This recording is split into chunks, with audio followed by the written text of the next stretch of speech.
मेरे दो अनमोल रतन, एक एसी तो दूजा रेफ्रिजरेटर। आ બે વસ્તુ વિના મારી માટે ઉનાળો કાઢવો ઇમ્પોસિબલ છે, પરંતુ આ બે વસ્તુને કારણે મારું વીજળીનું બિલ એટલું બધું આવે છે કે વાત જ ના પૂછો।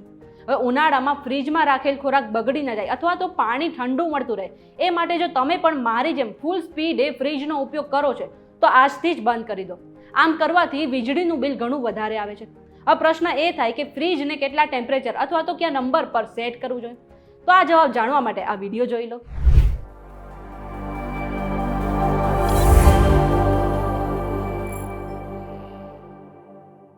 તમે આવી ગયા છો VTV Gujarati.com પર। શોનું નામ છે ન્યૂઝ પ્લસ અને હું છું મેઘા। ગરમી વધી રહી છે અને આ ઉનાળામાં ફ્રીજ, કુલર અને એસી એ રોટી, કપડાં ઓર મકાન જેવી જરૂરી વસ્તુ બની જાય છે। ઘરે પહોંચીને મને ઠંડી હવા મળે કે ન મળે, પરંતુ મને ઠંડુ પાણી તો જોઈતું જ હોય છે। પણ ફ્રીજનો ઉપયોગ કરવામાં મને જો સૌથી મોટી કોઈ ચિંતા સતાવતી હોય ને તો એ છે મારા ઇલેક્ટ્રિસિટી બિલની।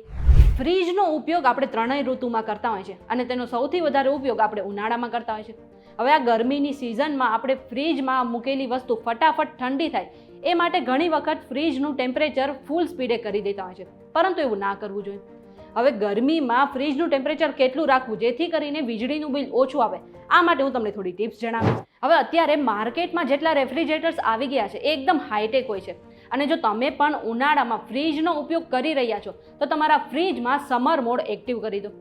પણ જો તમારા ફ્રીજમાં સમર મોડ નથી તો પ્રશ્ન એ થાય કે તમારે તમારા ફ્રીજનું ટેમ્પરેચર કેટલું રાખવું જોઈએ? આપણા ફ્રીજ માટે યોગ્ય ટેમ્પરેચર 4.4 ડિગ્રી સેલ્સિયસ અથવા તો 40 ફેરેનહીટ હોય છે, પરંતુ આપણા ફ્રીજમાં 1 થી 5 નંબર આપેલા હોય છે, તો તમે તમારા ફ્રીજને 4 અથવા 5 નંબર પર સેટ કરી શકો છો। આ સિવાય યોગ્ય ટેમ્પરેચર સેટિંગ માટે તમે પ્રોડક્ટની આપેલી ઇન્સ્ટ્રક્શન અથવા તો ફ્રીજ મોડલ વિશે ઓનલાઈન માહિતી મેળવી શકો છો। હવે ઘણા લોકો એવું વિચારે છે કે નીચું ટેમ્પરેચર રાખવાથી ફ્રીજમાં રાખેલ ખોરાક ફ્રેશ રહે છે, પરંતુ એવું નથી હોતું। આટલી ઠંડકને કારણે ખોરાકની માથે બરફનું પડ જામી જાય છે અને તેના કારણે ખોરાક બગડી પણ જાય છે। સાથે જ આટલી સ્પીડમાં ફ્રીજ ચલાવવાથી વીજળીનું બિલ પણ વધારે આવે છે। આ સિવાય શિયાળાની ઋતુમાં ઘણા લોકો ફ્રીજ બંધ કરી દે છે, પરંતુ આવું ક્યારેય ન કરવું જોઈએ। ઠંડીની ઋતુમાં ફ્રીજને 1 નંબર પર સેટ કરીને રાખવું જોઈએ। આ સિવાય લાંબો સમય સુધી ફ્રીજ બંધ રાખવાથી કમ્પ્રેસર જામ થઈ જાય છે અને તેને ફરીથી સ્ટાર્ટ કરવા પર કમ્પ્રેસર ગરમ થઈ શકે છે અથવા તો ફ્રીજ ખરાબ થઈ શકે છે। જો આજના વિડીયોમાં તમને કંઈ નવું જાણવા મળ્યું હોય તો વિડીયોને લાઇક અને શેર કરવાનું ન ભૂલતા।